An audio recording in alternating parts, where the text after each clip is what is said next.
sincera, é fiel, inteligente, mulher de Deus. Ela é simples como a pomba, mas age prudentemente, a mulher de Deus.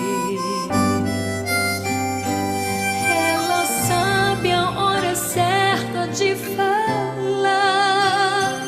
quando diz, não diz os pensamentos seus,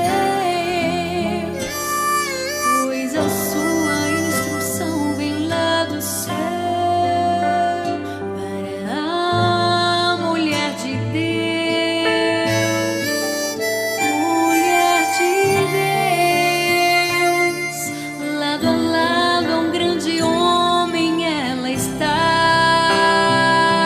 a rainha conselheira, mãe do lar, com carinho cuida do que Deus lhe deu.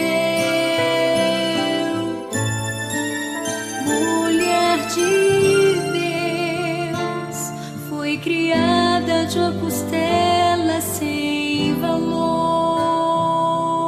mas foi feita pelas próprias mãos do Senhor. Ela é a doce auxiliar